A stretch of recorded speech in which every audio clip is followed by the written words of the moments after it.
All right, lesson 2. Going to get a little more complicated. Have probably at least one thing that you've never seen before, but the problems are still pretty dang easy. So I think you're going to be just fine. We're going to get a lot of vocabulary and ideas, and some of them that are relatively obvious.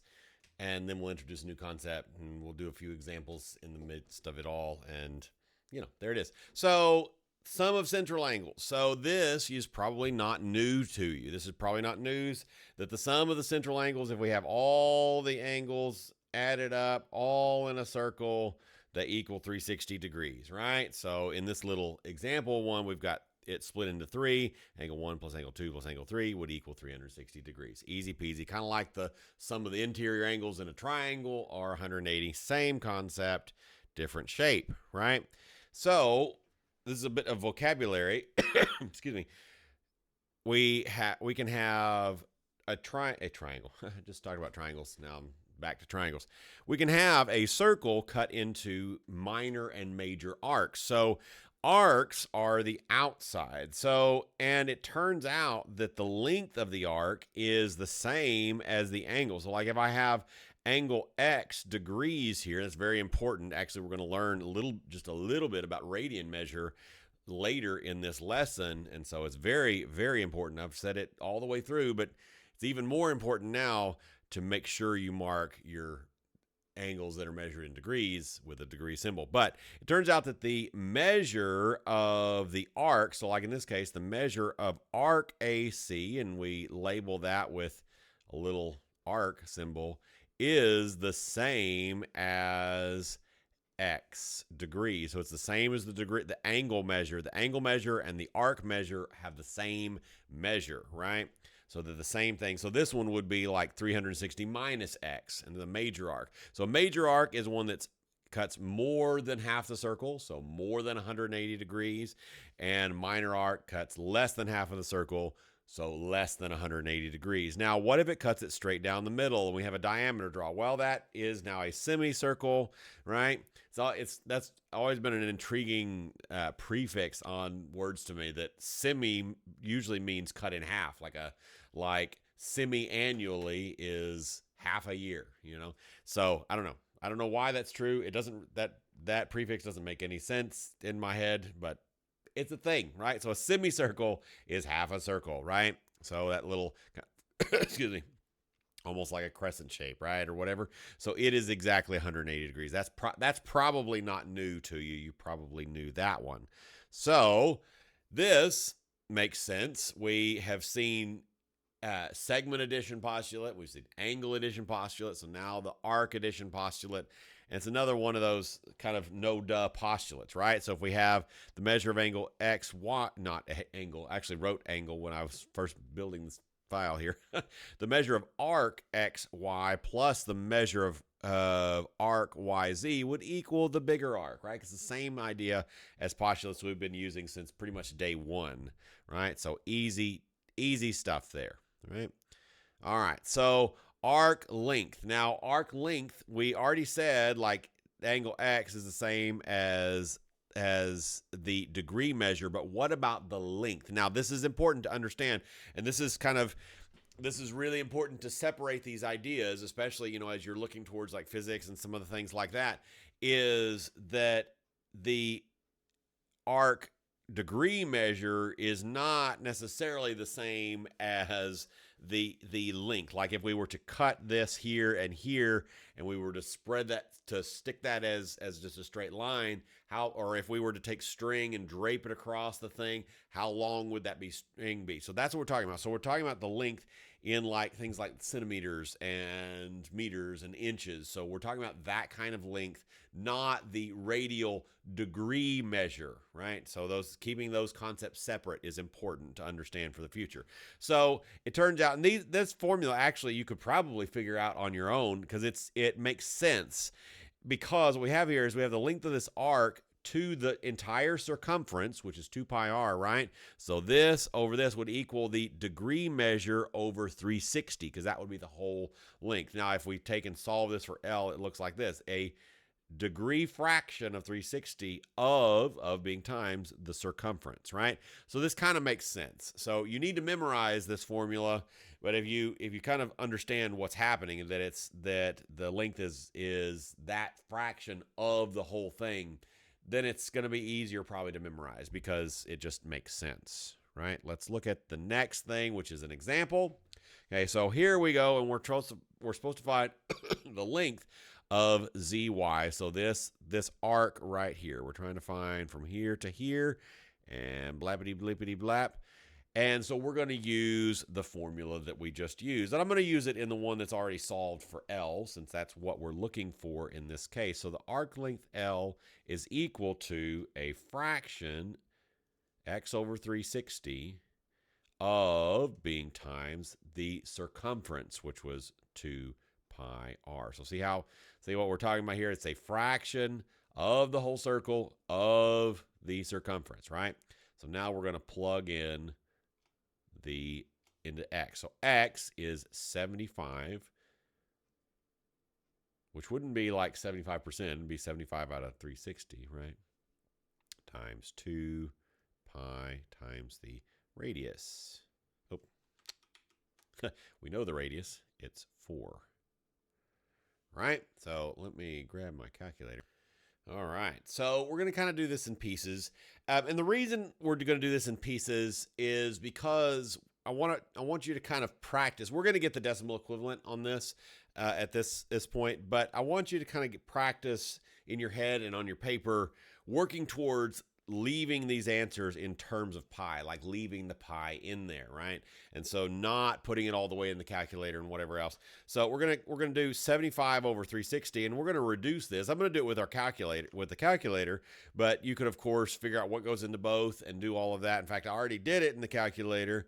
75 over, except I did it wrong in the calculator. So 75 divided by 360 equals that, but I want it as a fraction. So wherever your convert between decimal and fraction button on your calculator is, 5/24 equals, so we got 5/24 times 2 times 4 is 8, so times 8 pi.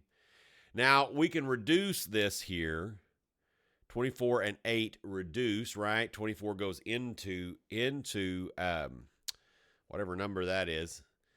No, 8 goes into 24 is what I'm trying to say. 24 divided by 8 is, in fact, 3, right? And 1.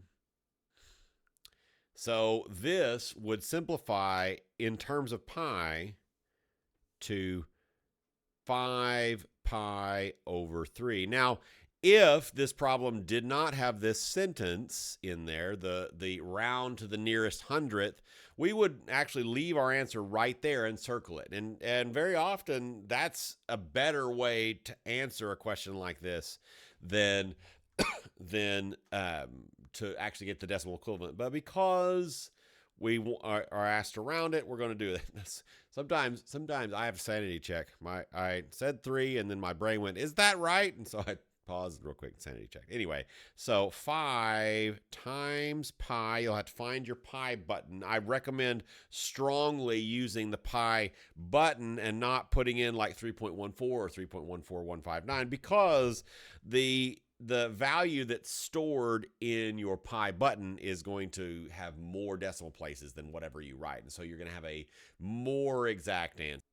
So wherever your pi button is, mine happens to be, I hit shift and 3. Yours is going to be somewhere else. A lot of your scientific calculators will have the pi button sitting right on the faceplate somewhere, and some of you will have to hit second or shift and whatever else. But anyway, so there's that, and then divide by 3, enter. So we're rounding to the nearest hundredth, so 5.24. So this is approximately equal to 5.24 inches. There we go, right? Let's do the next thing. Oops, I don't know why. I think I just am a little off in where I'm clicking sometimes. Find the length of zy round to the nearest hundredth. So zy is right here, right? So this 130 is relevant. So again, that formula is the arc length equals a fraction of the 360. I'm going to go ahead and just punch it in there now. 130 over 360 of fraction 360 time of that fraction of the, oh, what am I doing? 2 times pi times the radius, which is 5. Now you could use pi d in this case. That would probably make more sense since we're given the diameter, right? So this equals, and we're going to do the same thing. This is going to reduce. I can see this without even doing a calculator. 13's prime, but it does go into 360. So the zeros just cancel off. Divide both by 10, and then divide the top and bottom by 13, and we get 1 and, oh, that's not true. That's not true at all. That doesn't even work. That is 13 over 360, and we'll even sanity check live on camera. Well, not live, but not deleted off the camera, just to make sure that we, being me, are correct. 13 divided by 36 gives us 13 over 36 times 10 pi. This does reduce. 10 and 36 reduces to 5, and half of 36 is 18. So, pause. And we're back. All right. So now you would, do 13 times 5, which would be 50 plus 15, which would be 65. So 65 pi over, 65 pi over 18 would be the exact answer, right? And then we supposed to round. So 65 times pi, wherever your pi button is. Again, use the pi button. Don't type in 3.14 because you'll get a better answer. So 11.34. So this is approximately equal to 11.34 centimeters. All right, we got one more little topic. I'd already teased what it's going to be, and then one little example on it. So radian measure. Radian is just like degrees. You know how we have different different measurements for distance, like miles or centimeters or inches, et cetera, et cetera, et cetera. Different units for time, like minutes, seconds, hours, all of those things. Well, for angles, we have 2 different degree. Actually, we have 3 at least. Well, yeah, there's multiple different ones. So you've used your whole life probably. You've used degrees. So degrees are based on 360 degrees in a circle, and we won't worry about why they are and all the things, whatever else. Radian measure is a more scientific unit of measure for angles, and it's really a much better unit, and it's got a lot of nice kind of properties that work really well. But what it is the angle in radians is the ratio of the arc length to the radius of a circle.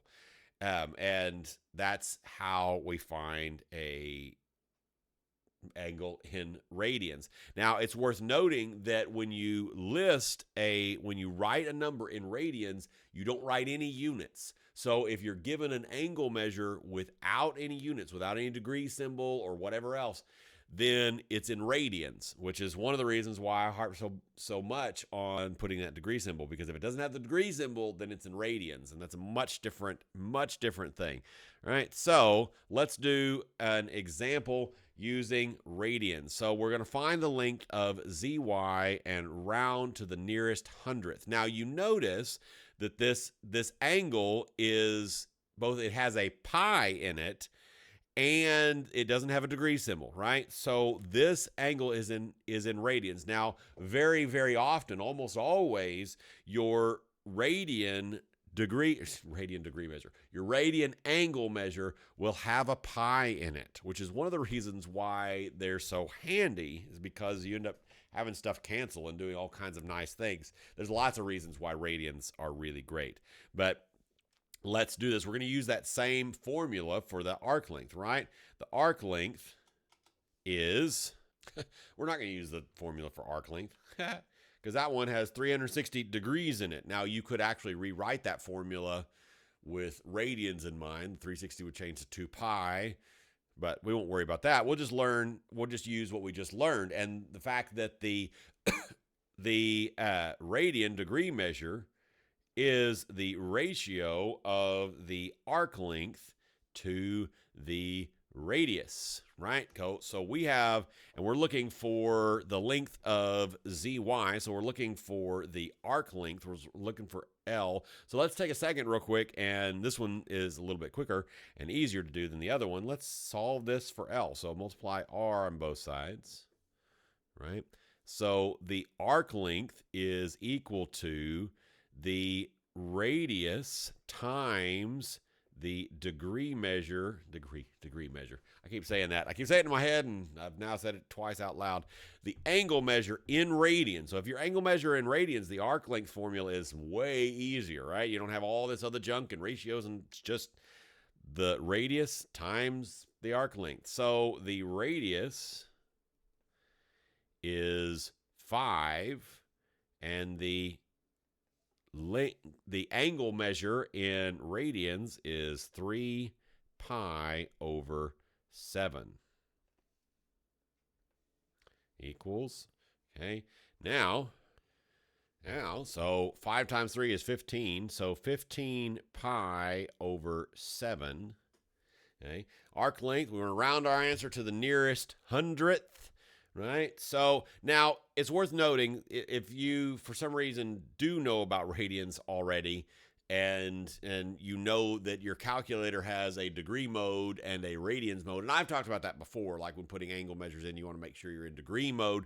You're not going to for these problems, you won't change your calculator over to radian mode. It's going to stay in degree mode still for these particular types of problems. We'll see others in the future where you would change the calculator to radian mode or whatever. But for now, on these particular problems, it stays in degree mode. It's worth noting. We're talking about the 3.14159 pi. Right? Okay, so 15 times pi divided by 7. I'm pushing times pi. On some of your calculators, you don't actually have to push times. You can actually just put the thing in there. And this is one of them, but it's probably a good habit to get into because there are plenty of calculators where that's going to toss an error if you don't put the times in there.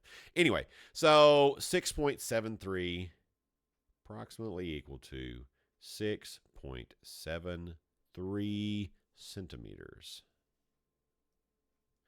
And that is that. That's all there is to it. A couple of easy formulas and maybe some new words, maybe not. And we're out and done. See you later.